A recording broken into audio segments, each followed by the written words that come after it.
The air was thick with the scent of damp wool and stale cigar smoke, clinging to the heavy, floral curtains of the Schmolder family's living room. A single bare light bulb cast a harsh yellow glare on the faces of Hans Schmolder, a robust, quiet bricklayer, and his wife, Doris, a nervous woman whose hands rarely stopped moving. Outside, the German Democratic Republic, GDR, was a machine of gray concrete and steel, its presence an invisible, suffocating weight. But the true visceral chokehold was 200 kilometers away, slicing through the heart of Berlin, the wall. Hans didn't need to see the wall to feel it. Every form he filled out, every empty promise from the state, every whispered conversation with a neighbor, each was a reminder of the iron cage. He took a long, slow drag from his cheap, state-issued cigarette, the ash trailing dangerously close to the map, spread across the scratched, veneer coffee table. This wasn't a map of Posneck. It was a rough, hand-drawn schematic of a desperate fantasy. "It will take more than wishful thinking, Hans," Doris finally said, her voice barely a rasp. She smoothed the crease in the map, her fingernail tracing the invisible line dividing east from west. "The Stasi are everywhere. The patrols, the dogs, the informants. Even the children know to listen." Hans exhaled a plume of smoke, his eyes fixed on the drawing. It wasn't a tunnel, though he considered that, dismissing it due to the water table and the sheer impossibility of the waste soil disposal. It wasn't a modified vehicle, which inevitably led to a bloody confrontation at a checkpoint. No, his plan was absurd, ambitious, and required a complete leap of faith into the elements. The Schmolders' partners in this madness, the Wetzel family, Peter and his wife, Christine, and their 2 sons, were already asleep in the flat upstairs. Their joint decision, reached only after months of agonizing silence and covert meetings, was to risk everything. They were tradesmen, engineers, thinkers. They were not pilots. Yet, Peter Wetzel, a mechanic by trade, had been instrumental in refining the design. "We need lift," Hans muttered, tapping a point on the diagram. "Simple physics. We go up. They aren't looking up, Doris. They look across. They patrol the ground." The official response to escape attempts, codified under the notorious shoot-to-kill order, Schießbefehl, meant death on the wire or in the death strip. The border troops, Grenztruppen, were armed with Kalashnikov automatic rifles and were mandated to fire without warning. They had sophisticated alarms, tripwires, landmines, and watchtowers with high-powered optics. But they had little to no defense against an aerial threat, certainly not one as low-tech and unpredictable as the one taking shape in Hans's mind. The drawing showed a large, bulbous canopy, a hot air balloon. Beneath it, a small wicker basket for passengers. The heat source? 2 converted, pressurized propane tanks and a custom-built burner assembly. "The fabric," Doris whispered, her eyes wide with fear and a terrifying flicker of hope. "Where do we find over 1,000 square meters of light, durable fabric without the state inventory control noticing?" Hans smiled a thin, grim line. "We buy it. In small pieces. We buy it as material for tents and sails and raincoats. We tell them we're starting a small, private camping supply cooperative. The party likes cooperatives." It was a bold lie, yet plausible in the Byzantine, bureaucratic world of the GDR. Over the next 6 months, Hans and Peter meticulously sourced over 860 square meters of thin, uncolored cotton and linen. They had to buy it in dozens of different shops, miles apart, traveling on state-run trains and buses, carrying the growing bulk of the future sky ship. Their small Posneck homes, specifically the dark, unheated attics, became clandestine workshops. The sound of the sewing machine, usually a mundane, domestic sound, became the secret, rhythmic pulse of their rebellion. Doris and Christine worked for hours under the weak light, their fingers blistered and raw, stitching the pieces together with military-grade polyester thread, smuggled in by a distant contact. Each stitch was a decision to live free or die trying. Each thread was a calculated risk against the vast surveillance network of the Ministry for State Security, MFS, the Stasi. They knew the risk. If caught, it wasn't just them. It would be their children, their parents, their neighbors, anyone who dared to look away or forget to report. The silence in the living room was deafening, broken only by the crackle of Hans's cigarette. The fate of 8 people, 2 families, rested on the integrity of cheap cotton and a prayer to the unseen winds of the night. The Stasi had a specific term for the relentless surveillance of its own citizens. Operative person control, operational people control. For Hans and Peter, every purchase, every trip, every unusual sound from their attic was a potential report to the MFS. Their greatest vulnerability wasn't the balloon itself, but the burner assembly, the heart of the operation, requiring precision engineering and highly controlled materials. Peter Wetzel, the mechanic, took charge of this perilous task.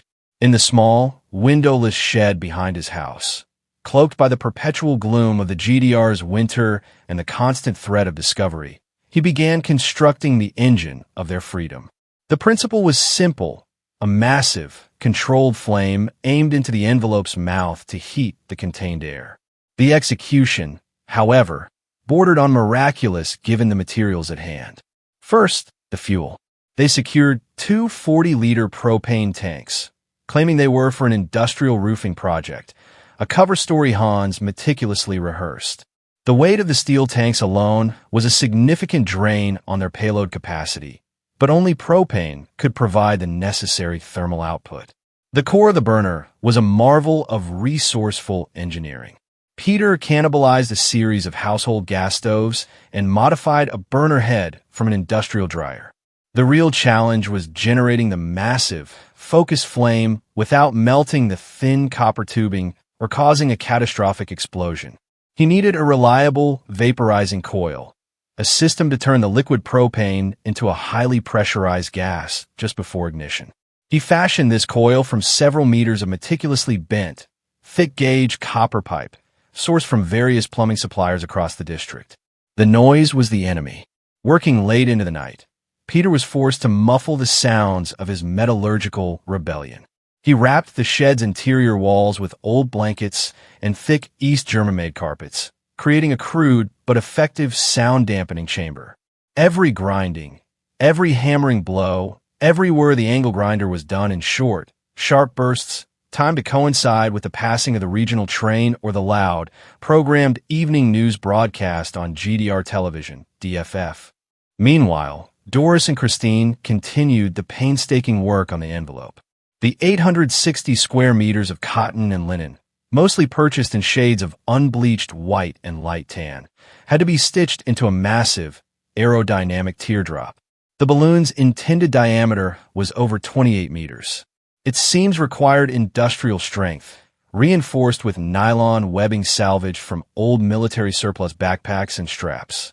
Doris, a skilled seamstress, meticulously oversaw the 3,500 meters of double-stitch seams, using a heavy-duty industrial sewing machine that rattled loudly, the noise they could least afford to ignore.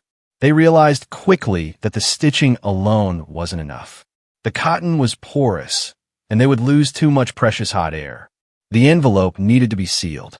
After extensive, risky research at the State Library, where they had to appear to be studying agricultural texts, Peter found a reference to a liquid sealant used on early Zeppelins. They couldn't replicate the complex chemical formula, so they improvised. Their solution was ingenious: a mixture of synthetic rubber, solvent, and an accelerant that dried quickly and created a thin, airtight membrane. They began the agonizing process of applying this sealant, section by section, by hand, inside the cramped, freezing attic. The fumes were overpowering, burning their throats and eyes. They had to wear crude, homemade masks to prevent the neighbors from smelling the chemical odor that now permeated their clothes and hair. This odor, almost as strong as a physical shout, was their biggest potential giveaway. The initial test of the materials was conducted in absolute secrecy, deep in the Thuringian forest, miles from Posneck. They had only enough gas for a small-scale trial. They took a 10-meter square section of a sealed fabric, attached it to a crude frame, and ignited a small, handheld version of a burner. The material held. The heat transfer was efficient. The sealed fabric felt light and taut. The initial test, though partial, confirmed the terrifying truth: it could work. The construction of the gondola was the final piece of the puzzle. They chose a sturdy but lightweight wicker basket, traditionally used for farm produce, and reinforced its base with thick wooden planks. This basket would hold the 2 men, the 2 women, and the 4 children, the youngest of whom was only 2 years old. They calculated the total payload, approximately 750 kilograms, including the basket, the balloon fabric, the propane tanks, and the essential small survival kit they planned to take. The final, crucial step was the rip panel. To land safely, they wouldn't be able to just vent the air through the bottom. They needed a quick, controlled deflation. Peter engineered a simple, high-tension ripcord that ran from the gondola to a sewn-in, detachable section at the very apex of the balloon. Pulling this cord would tear a large opening, allowing the hot air to escape rapidly. It was a terrifying final commitment. Once pulled, there was no reinflation, no going back up. By late August 1979, the finished, folded balloon envelope, the burner assembly, the propane tanks, and the gondola were stashed in Peter's heavily guarded shed. They had spent over 5 months of continuous, highly stressful work. The physical toll was immense, but the psychological strain of living under the shadow of the Stasi, knowing a single misstep meant a life in the brutal Hohenschönhausen prison, had worn them thin. They were ready. All they needed now was the perfect alignment of darkness, wind, and audacity. The night was their only accomplice. August 1979, a secluded field near Posneck. The night was moonless, a thick velvet curtain drawn over the Thuringian forest. The escape plan hinged on perfect meteorological conditions: low wind speed, 0 precipitation, and an absence of low-hanging cloud cover. The Schmolders and the Wetzels waited for 3 agonizing weeks after completing the assembly before the weather window finally appeared. At 1 a.m., the 2 families drove their aging, state-issued Trabant and a borrowed truck to the designated launch site, a small, isolated clearing deep in the forest, far from the nearest official Grenzsignalzone border signal fence. They moved with the silent, efficient choreography of people who had rehearsed this moment countless times in their minds. The 8 of them, Hans, Doris, their sons, Frank, 16, and Andreas, 11, Peter, Christine, and their sons, Peter Jr., 15, and Gunter, 13, were wrapped in heavy clothes, their faces pale with a mixture of cold and terror. The air was heavy with humidity, an uninvited guest.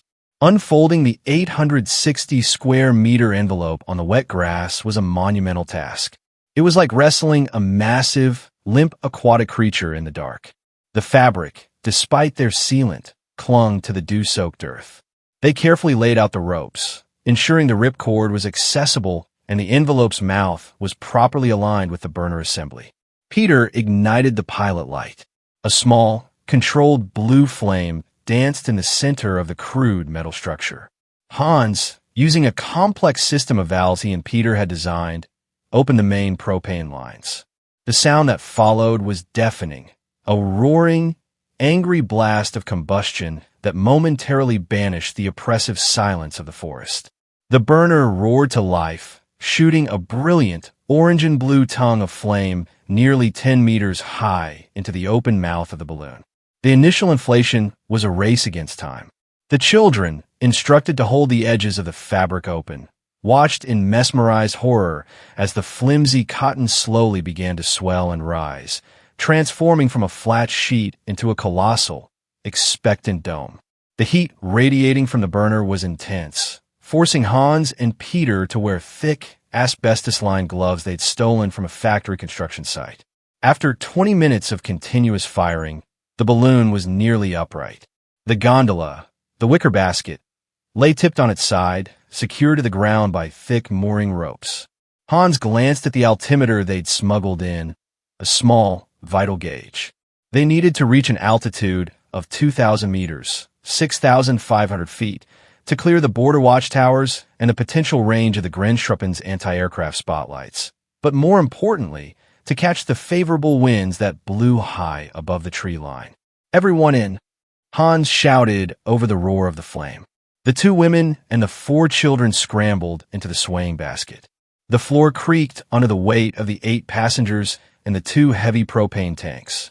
Hans and Peter remained outside, holding the mooring ropes, ready to jump in at the last moment. Then disaster struck. The humidity they had underestimated became their undoing. The cold, wet fabric, though sealed, was heavier than their calculations had accounted for. As Hans cut the final mooring line and Peter threw himself into the basket, the balloon did not ascend with the desired urgency. It rose slowly, agonizingly slowly, to a height of about 22 meters, just clearing the tops of the tallest pine trees. And then it stopped. It hung there, shimmering precariously in the blackness, a gigantic, vulnerable target. The roaring of the burner had been too loud. Suddenly, a flashlight beam cut through the darkness from the direction of the nearby highway, followed by the distant but unmistakable howl of a Soviet-built Iz-69 patrol vehicle engine. A Volkspolizei, People's Police patrol, alerted by the continuous industrial-level noise, was closing in. "Dump the weight!" Peter screamed, his voice raw with panic. Hans knew the game was lost. To save their lives, they had to destroy the evidence. He grabbed the emergency release knife. With a desperate heave, he sliced through the ropes, securing one of the 2 main propane tanks.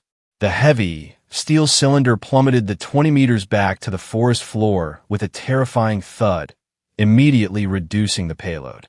The balloon surged upward for a brief, hopeful second, but the sound of the approaching patrol car was now deafeningly close. The risk of being captured in the air was too high. It would mean summary execution or a lifetime in a political prison for the men and the children placed in state custody. Hans pulled the final cord, not the ripcord for landing, but the cord that controlled the valve to the main fuel line. The massive flame died instantly, replaced by the crackling hiss of cooling metal. The air rushed out of the envelope, and the giant bubble of cotton collapsed back onto itself. It descended rapidly, the wicker basket hitting the forest floor with a bone-jarring impact. Everyone scrambled out. "Run! Split up! Meet at the secondary site!" Hans yelled. They scattered into the dense, dark woods just as the bright, piercing headlights of the Volkspolizei Jeep burst through the tree line. The police found a massive, deflated cotton sack, the roaring burner assembly, and the single remaining propane tank. The families, however, had vanished into the shadows, leaving behind the chilling evidence of their failed, airborne rebellion. Their audacity had cost them their meticulously built balloon and their anonymity. The clock had now officially started ticking. The Stasi now knew. September 1st, 1979. The MFS district headquarters, Gera. Major Georg Muller of the Ministry for State Security, MFS, known internally as the analyst for his meticulous, icy-cold logic, stood over the recovered wreckage. The field was cordoned off with bright red and white GDR police tape, but the evidence spoke for itself. Muller didn't need witnesses. He had the physical remnants of the escape attempt. The immense, scorched fabric, still smelling faintly of sealant and burnt cotton. The sophisticated, custom-built burner assembly, and the single, discarded propane tank stamp with a Posnack Municipal Depot serial number. "This is not the work of amateur dissidents," Muller stated, his voice flat, addressing the Oberleutnant standing rigidly beside him. "Amateurs use ladders and pliers. These people used thermodynamics. Look at the coil assembly. It's professional. They are engineers, or tradesmen with technical skill. And they're disciplined. They destroyed the flight profile before capture, and they escaped without leaving a single verifiable footprint." Muller immediately launched Operation Balloon, deck name, Ballon, placing the entire region under heightened surveillance. His first, and most crucial, order was to analyze the fabric. The 860 square meters of material, stitched meticulously with polyester thread, became the key to unlocking the identity of the perpetrators.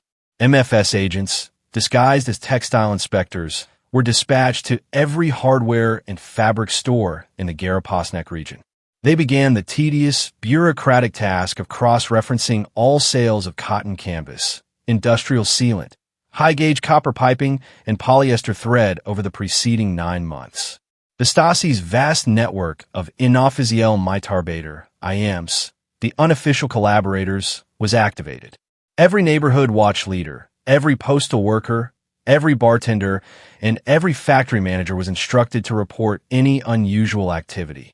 Sudden movements, unexplained late-night welding or sewing noises, the smell of solvents, or individuals making large, diverse purchases of seemingly unrelated materials.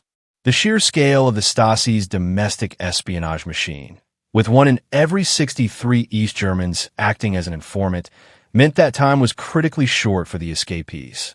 Hans Schmolder and Peter Wetzel, having successfully evaded the initial police sweep, were now ghosts in their own town. They couldn't return to their homes. The Stasi would undoubtedly be watching. They took refuge in a hidden, abandoned hunting lodge deep in the Thuringian forest, surviving on canned goods and the small emergency cash reserve they had stashed.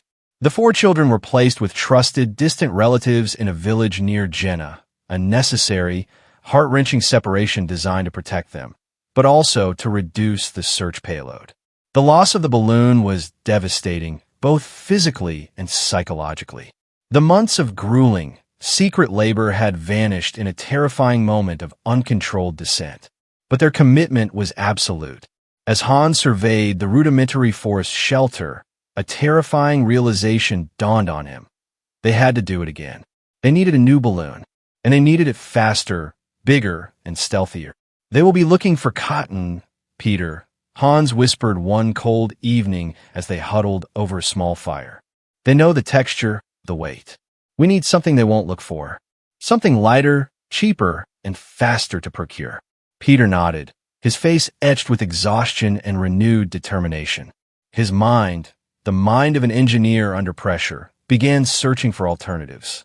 The cotton had failed due to its weight and porosity, despite the sealant. Nylon, Peter stated simply. Nylon taffeta. Nylon taffeta was thin, lightweight, exceptionally strong, and, most importantly, naturally almost airtight. It was used primarily for raincoats, parachutes, and high-quality tents, often brightly colored. Their strategy now would have to change from clandestine sewing in an attic to a desperate scramble for materials in open daylight. They decided they needed to construct a new envelope 4 times the size of the first one, a massive 2,500 square meters, to guarantee lift for the 8 people, now planned for a single, final journey. The new design also required a complete overhaul of the burner system. The old one was too heavy, too loud, and now in the possession of Major Muller. Peter began sketching a lighter aluminum frame and a completely different method of vaporizing the propane, using heat transfer from the flame itself rather than a complex copper coil. Meanwhile, back in Posneck, Major Muller received the first definitive report. A seamstress in Gera remembered a large, bulk purchase of specialized polyester thread by a man matching Hans Schmolder's description, claiming it was for a rural cooperative's industrial stitching project. The trail was warm. Muller cross-referenced the thread purchase with a simultaneous, large-scale purchase of propane tanks registered to the same geographical area. Muller smiled, a cold, humorless action. He didn't have the families yet, but he had their names. The Stasi dragnet was about to tighten around the Schmolders and Wetzels. The second attempt had to be flawless, because there would be no third. September 1979. A series of small towns across southern GDR. The risk now was no longer abstract, it was imminent. Major Muller's agents were actively tracing their movements, and the clock was ticking down to 0. Hans and Peter made the terrifying decision to accelerate their timeline.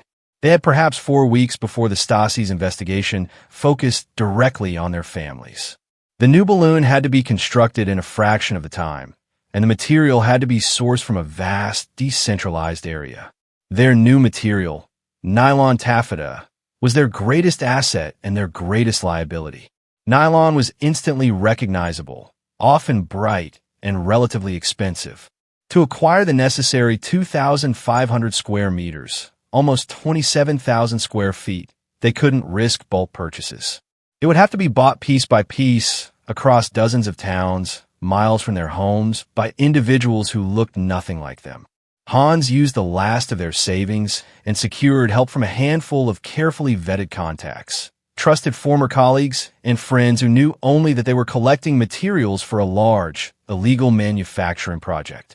These contacts were blind to the true nature of the escape, minimizing the risk of a full Stasi exposure. The operation became a logistical masterpiece of decentralized purchasing. Peter and Hans crisscrossed the region on trains, wearing disguises and communicating only through coded messages left in prearranged dead drops. They targeted stores that sold camping equipment, rainwear, and parachute cloth.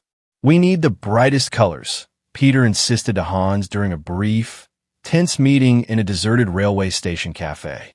"Yellow, red, blue, whatever they have." It's counterintuitive, but buying only white or tan would look suspicious.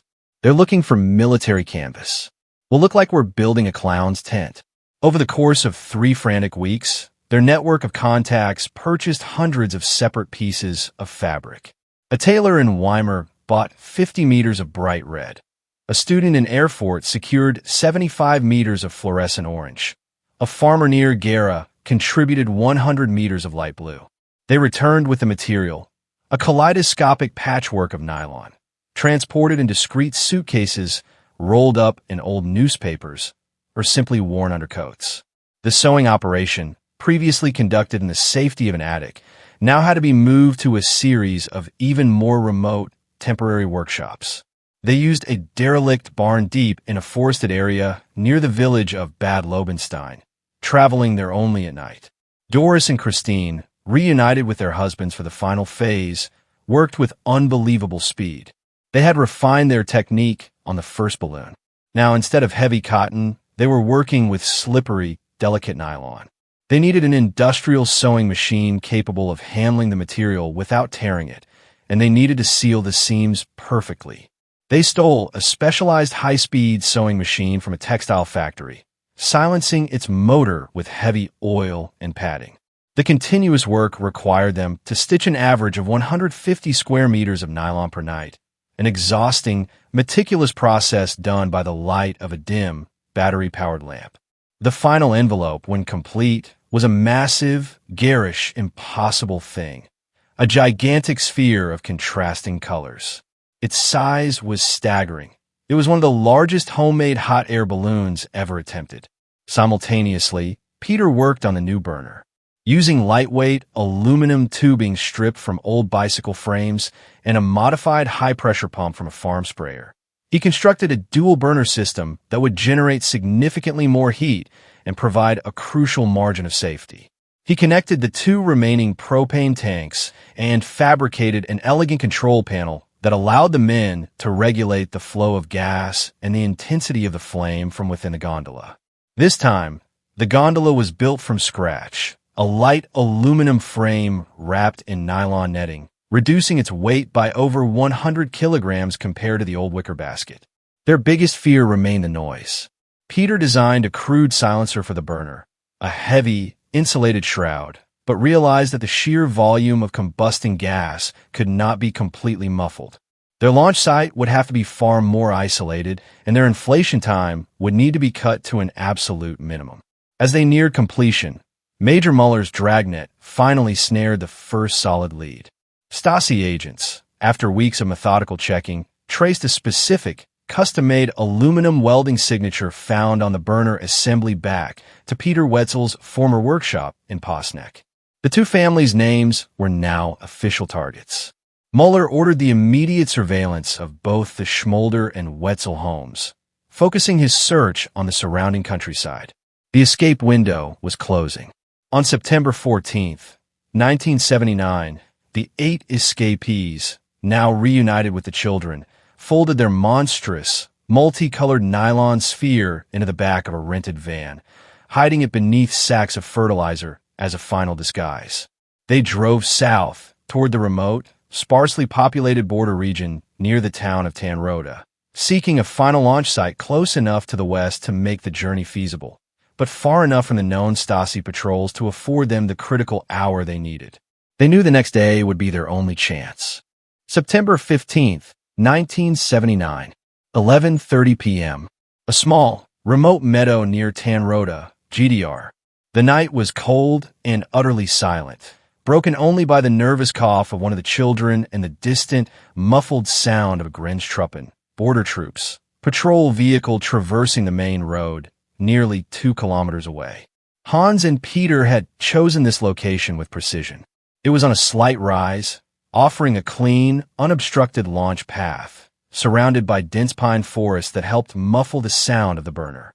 Crucially, the prevailing wind direction, confirmed by a small, homemade weather vane, was blowing directly toward the Federal Republic of Germany, FRG, the West.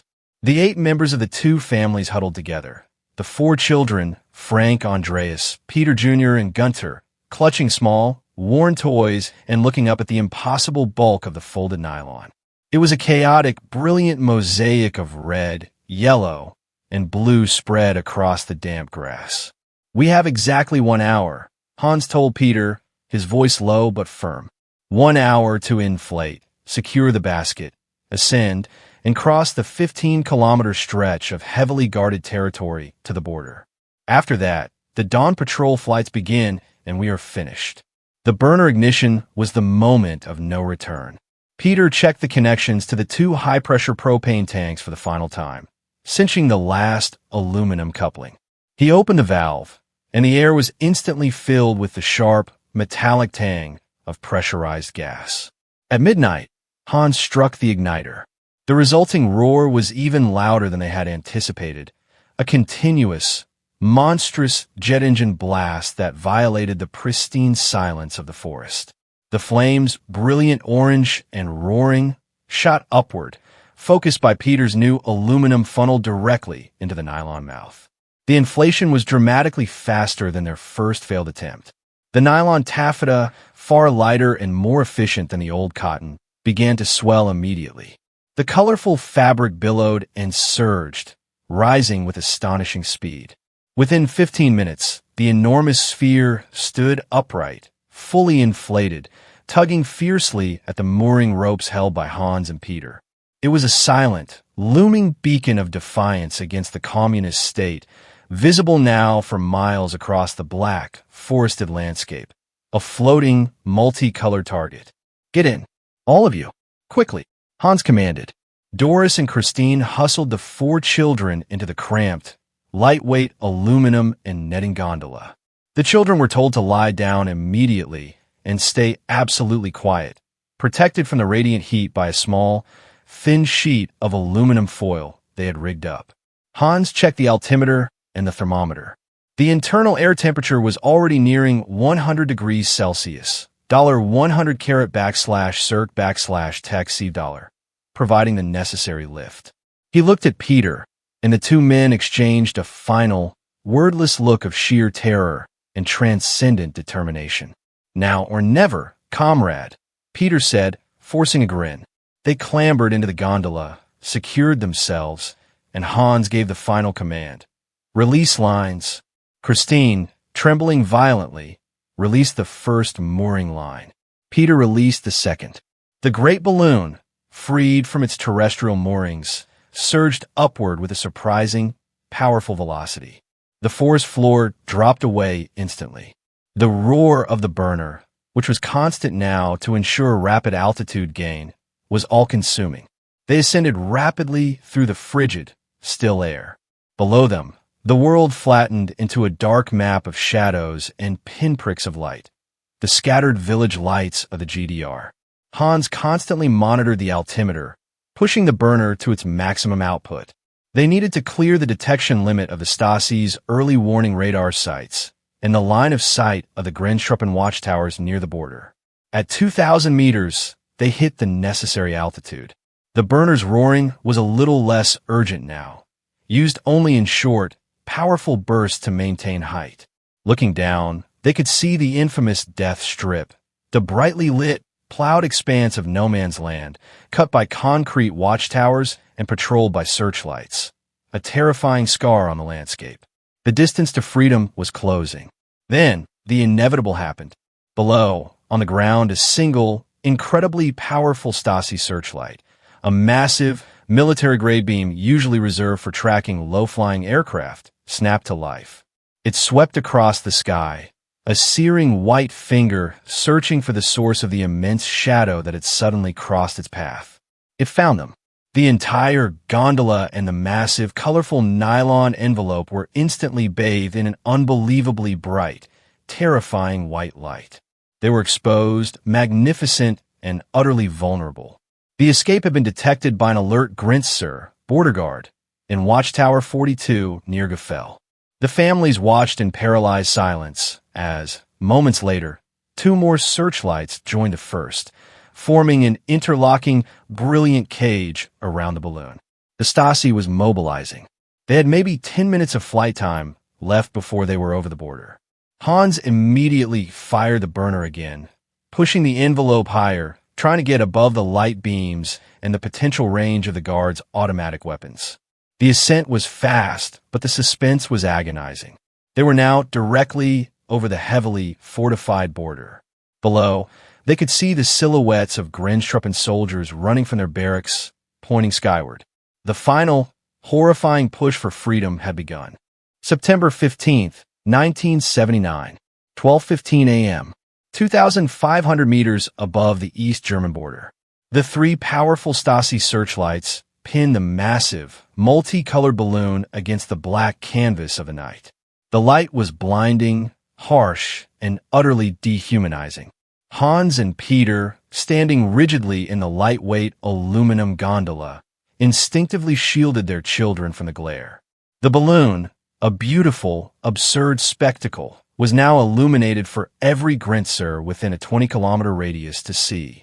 The roar of the burner had become a continuous, desperate bellow.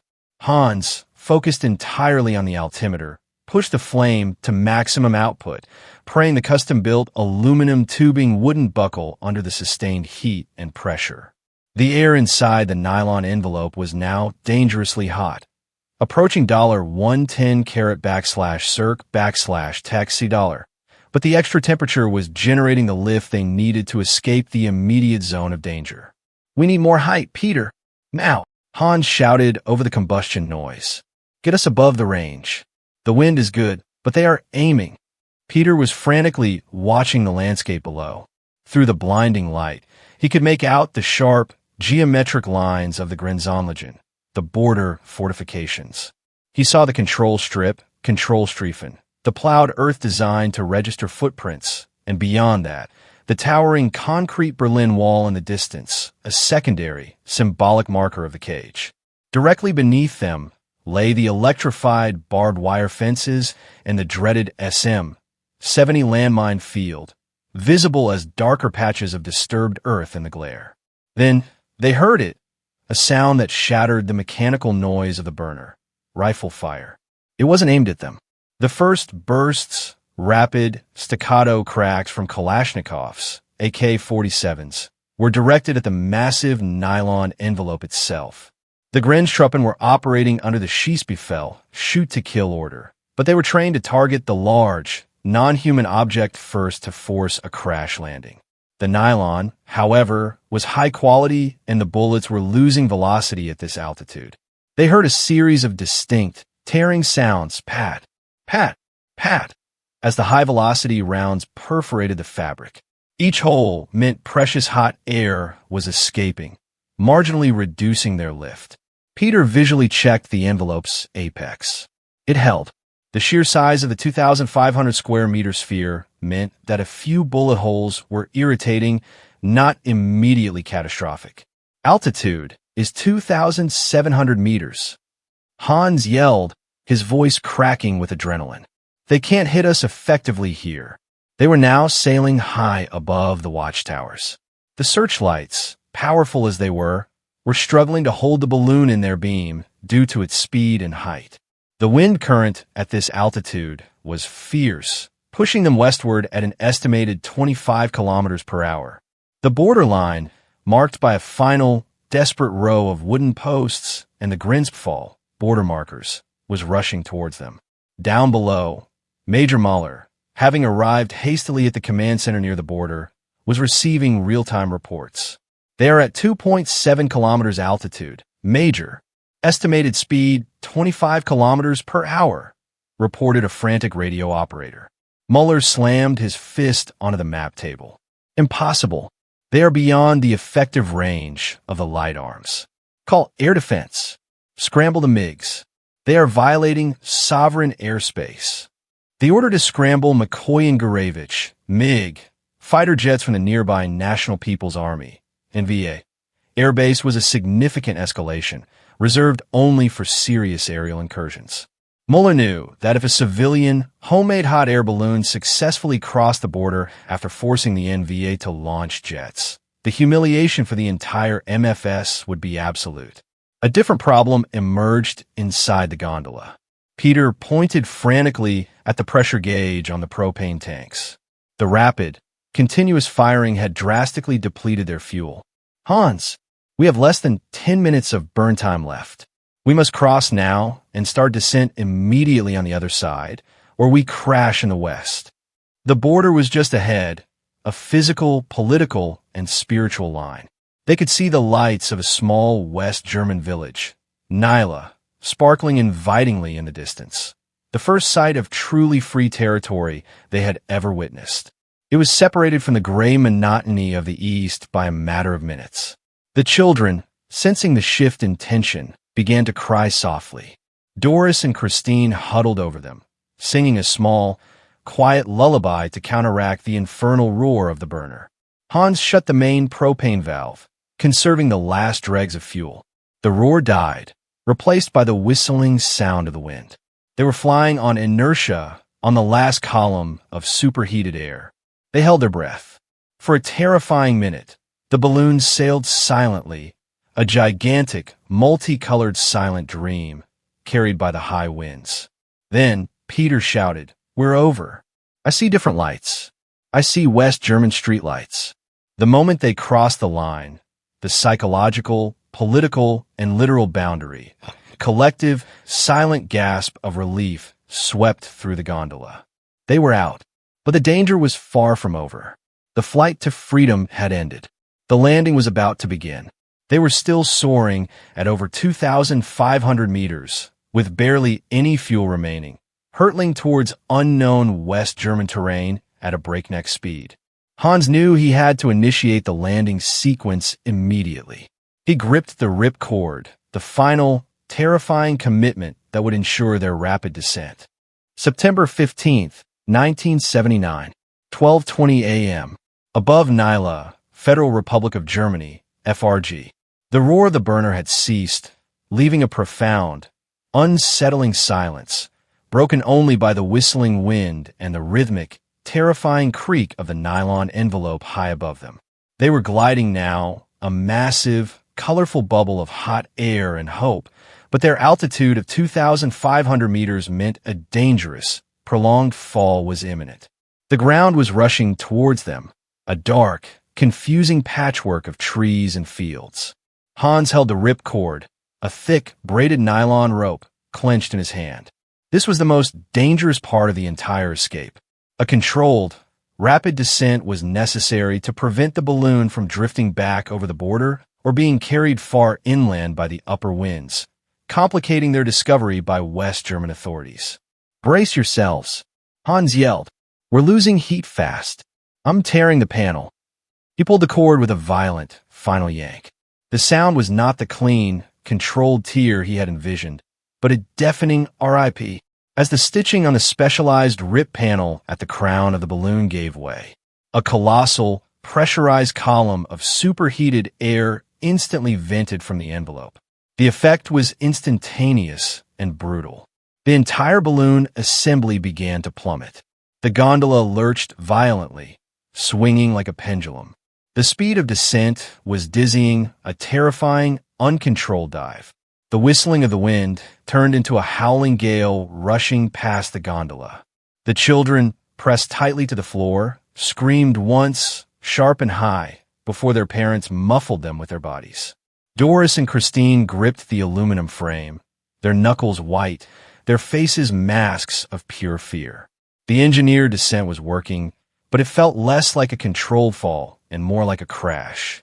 Peter, still the engineer, grabbed the emergency ballast, 4 canvas sacks filled with sand and dirt they had brought specifically for this contingency. They were dropping too fast. Peter needed to slow the final impact. "Hold on," he roared, and without hesitation, he threw the first 50-kilogram sack of ballast over the side. The sudden, violent reduction in weight checked their descent, but only momentarily. The earth was still racing toward them. They could now clearly distinguish individual trees and the dark, looming shapes of farm buildings. Hans looked over the side. They were descending into a thick, black forest. The trees looked like grasping hands waiting to tear the nylon. "We need the landing gear," he yelled, though they had no landing gear save for the gondola itself. Peter threw the remaining 3 bags of ballast over the side in rapid succession. The nylon sphere, now acting more like a massive, clumsy parachute, finally slowed its vertical speed, converting some of the brutal force into horizontal drift.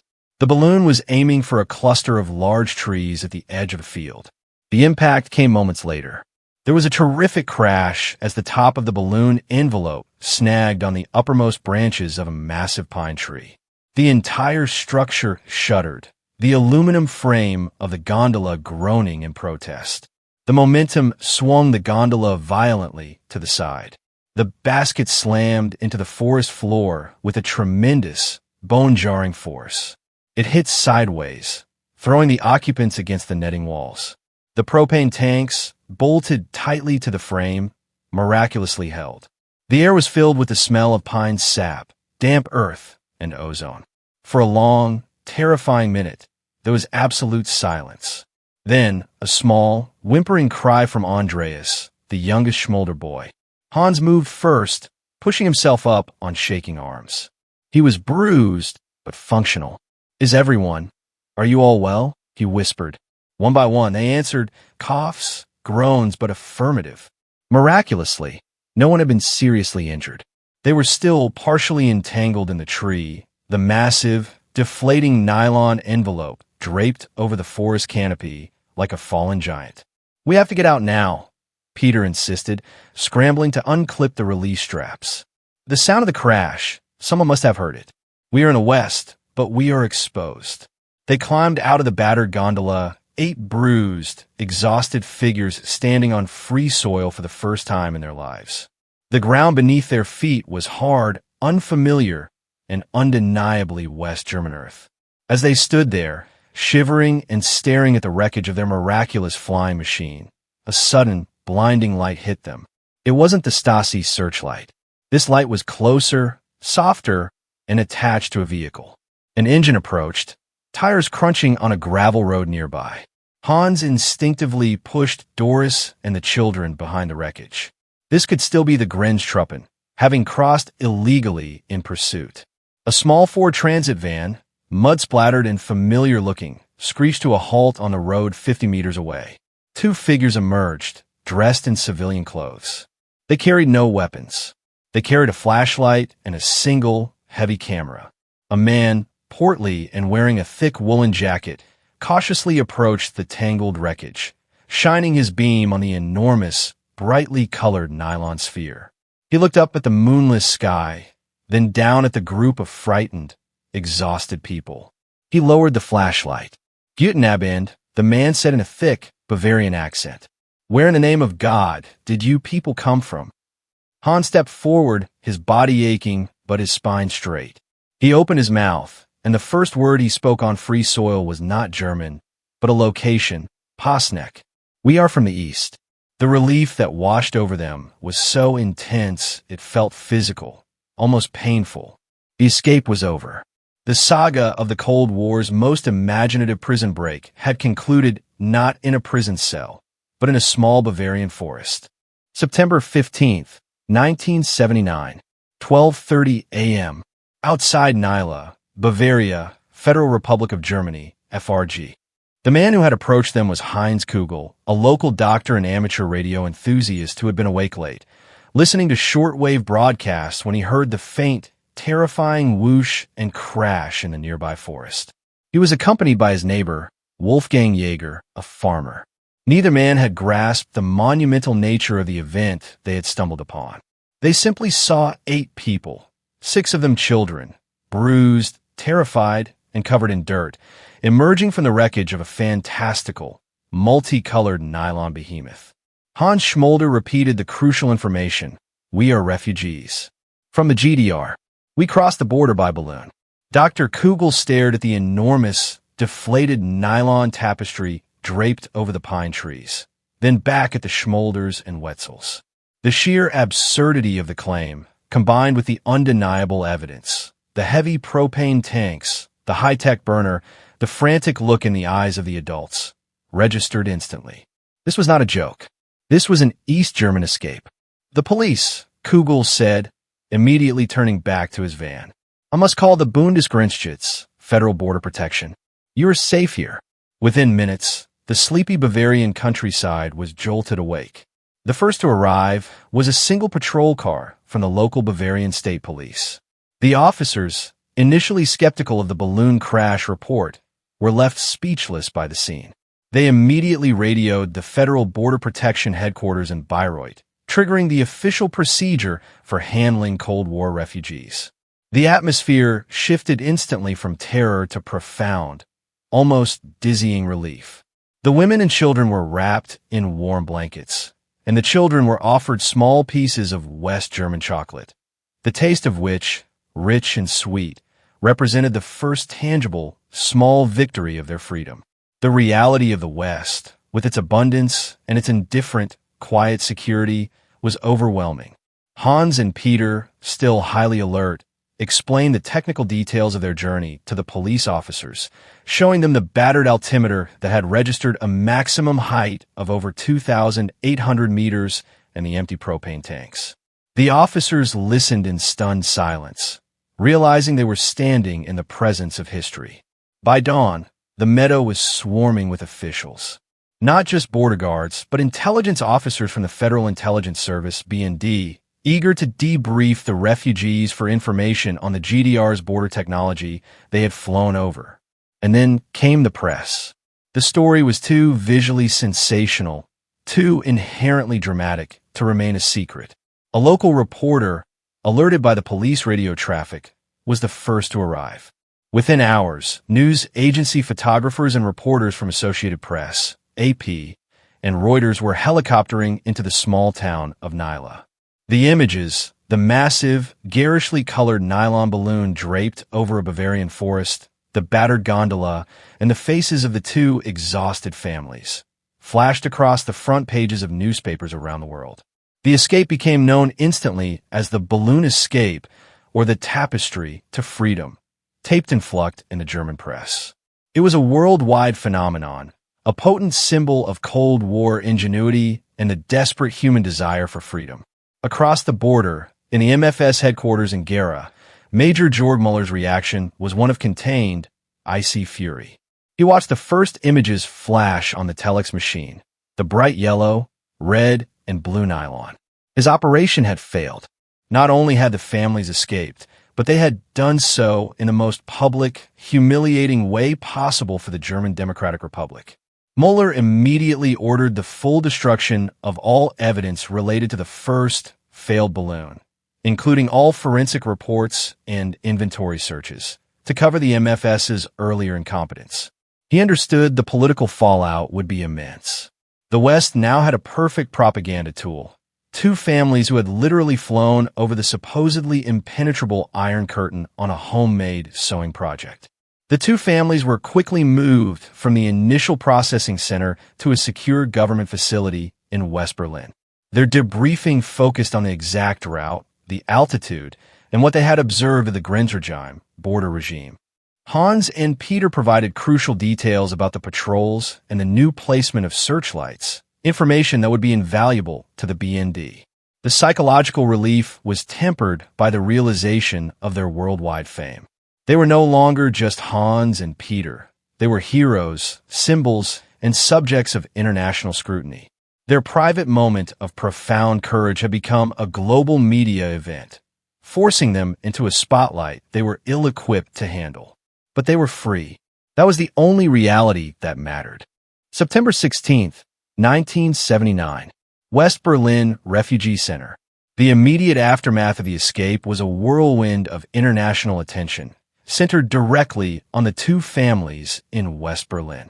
The story, broadcast globally, was a devastating blow to the propaganda machinery of the German Democratic Republic, GDR.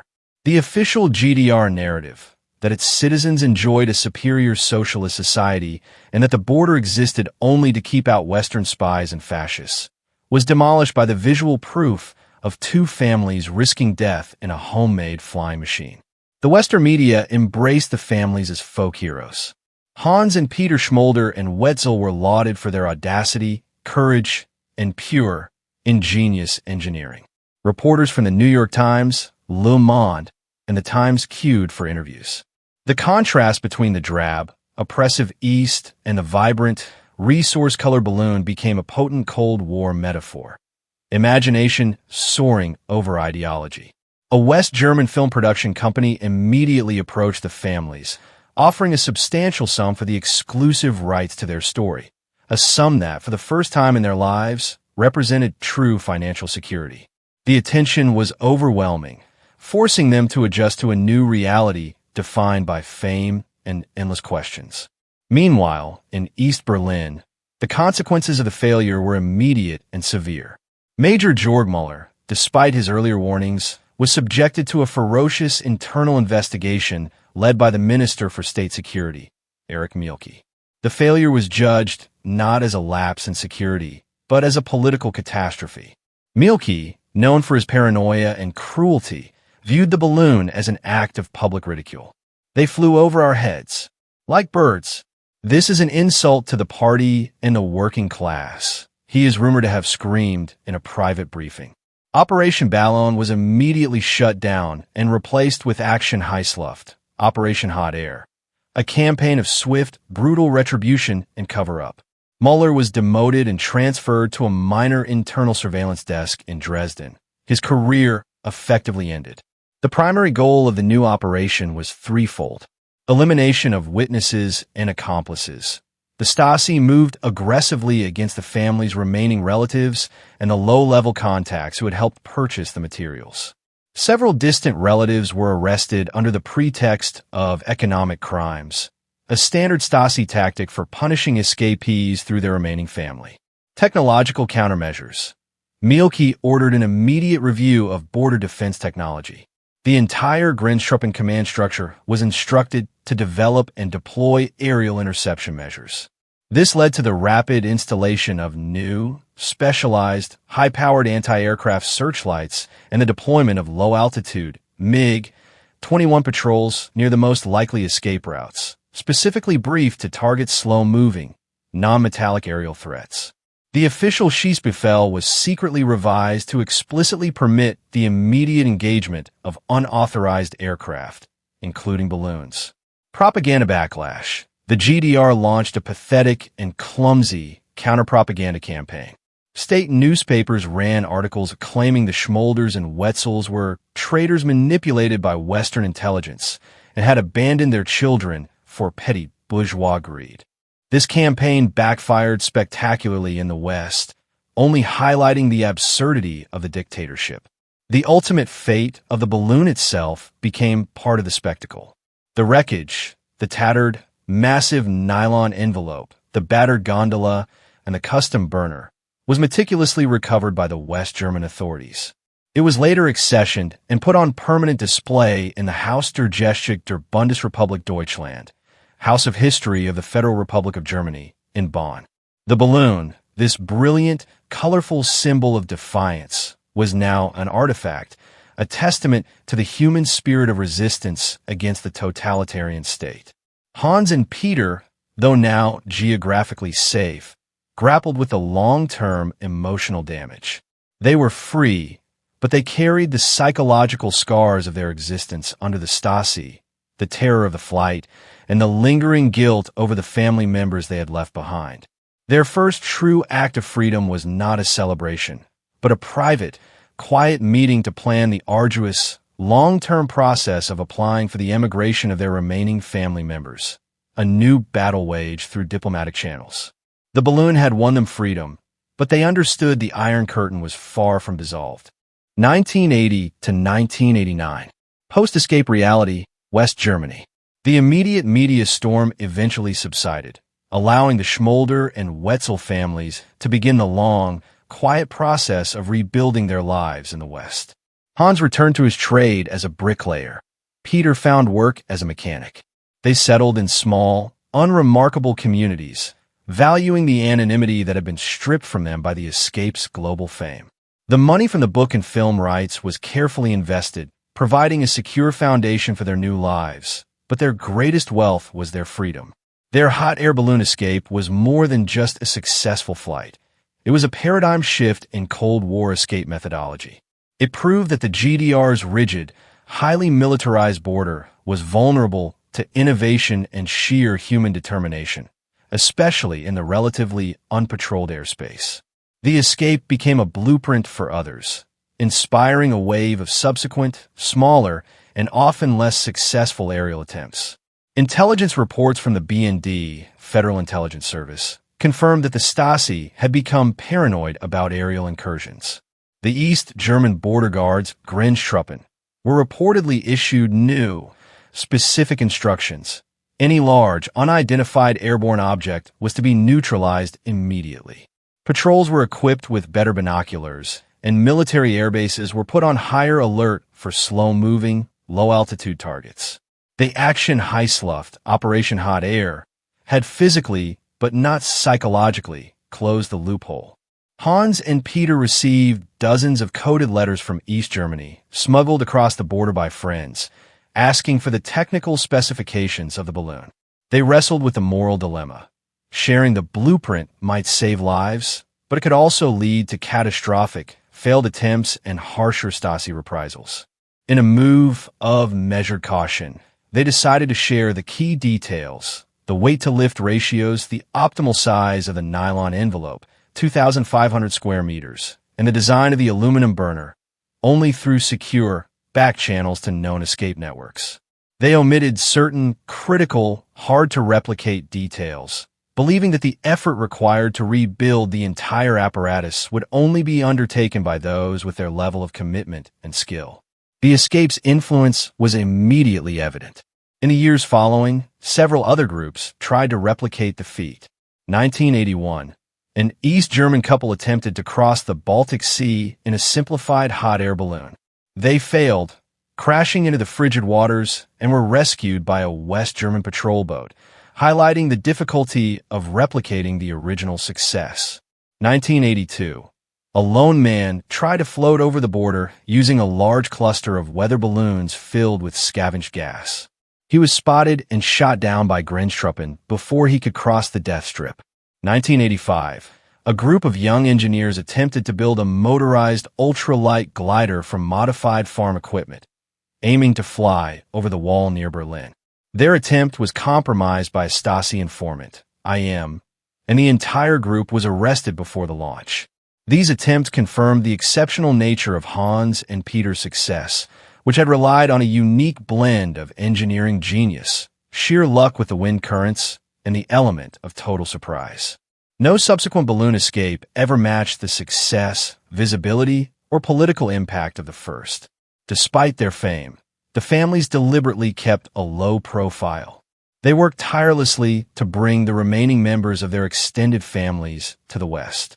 This process took nearly a decade, requiring intricate negotiations with the East German Bureau for inter-German relocation and large payments of ransom money paid by the West German government, a standard, dehumanizing practice of buying political prisoners and immigrants from the GDR. The Schmolders and Wetzels became unofficial counselors for new arrivals from the East, providing advice, comfort, and financial support. They understood that the emotional transition from a life of total surveillance to one of unconstrained freedom was often more difficult than the physical escape itself. Their legacy was not just the flight, but the quiet, dignified rebuilding of two lives, demonstrating that freedom, once attained, required constant, quiet labor to maintain. They stood as living proof that the human spirit, when pushed to the limit, could literally take flight over the most fortified barriers. November 9th, 1989. Berlin, Germany. 10 years after their terrifying flight, the Schmolder and Wetzel families watched the television in their quiet West German living rooms with a stunned disbelief that surpassed even the terror of their escape.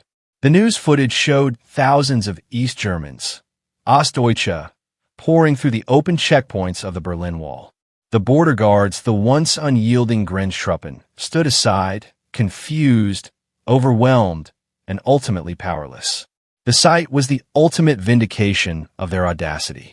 The wall, which they had to fly over at 2,800 meters using a homemade device, had fallen through the sheer pressure of mass civilian action. Their single, courageous act of escape, though not the direct cause of the collapse, had been one of the many tiny but profound fractures that revealed the system's fatal fragility. They had demonstrated that the will of ordinary people could defy the state's technological might. The final years of the Cold War saw the Stasi's internal machinery slowly grinding to a halt. Major Georg Müller, still toiling in obscurity in Dresden, witnessed the dismantling of the security apparatus he had once served with fanatical devotion. The expensive, specialized anti-balloon measures enacted after the 1979 escape, the high-powered searchlights, the modified patrol schedules, were rendered obsolete overnight. With the reunification of Germany in 1990, the families were finally able to return, not as fugitives, but as free citizens, to their hometown of Posneck. The return was bittersweet. The GDR they had risked their lives to leave was gone, replaced by a complex, noisy, but fundamentally free democracy. They were able to walk openly in the streets that they once had to flee under the cover of darkness, and visit the long-abandoned hunting lodge where they plotted their second attempt. Their legacy was immediately honored. The enormous, multicolored nylon envelope, along with the custom-built aluminum burner and the damaged gondola, became one of the most significant and recognizable exhibits in German history. It was moved to the permanent exhibition of the Berlin Wall Memorial and the Haus der Geschichte in Bonn, where millions of visitors viewed it annually. The artifact itself tells the complete story, the massive size illustrating the engineering desperation required, the vibrant colors speaking to the resourcefulness in sourcing materials, and the small, dark bullet holes serving as a physical reminder of the Schießbefehl and the lethal risks they faced. The balloon became a symbol of GDR resistance, often overshadowing other, equally daring escape attempts because of its sheer, unbelievable simplicity. Hans and Peter, now in their later years, found a measure of peace. They were frequently invited to schools and historical events to tell their story, not of heroics, but of the necessity of self-determination. They consistently emphasized the months of meticulous labor, the failure of the first cotton balloon, and the sheer terror of the final plunge, ensuring the narrative remained grounded in the reality of their struggle, not just the spectacular climax. They passed on the true, deeper lesson of their escape. The Berlin Wall was ultimately defeated not by tanks, missiles, or diplomacy alone, but by a homemade solution sewn together by two determined women and engineered by two resourceful men. Their triumph proved that the most complex political problem, a nation divided by ideology and concrete, could be temporarily bypassed with the simple, fundamental principle of hot air rising. The Cold War's end brought them closure and the final reward of their courage. The balloon, hanging suspended in a museum hall, is no longer merely a historical artifact. It is a permanent testament to the quiet, unyielding power of freedom, suspended forever between the dark history of the East and the bright promise of the West. It is the definitive, colorful footnote to the history of the Iron Curtain, the time when two families simply flew away,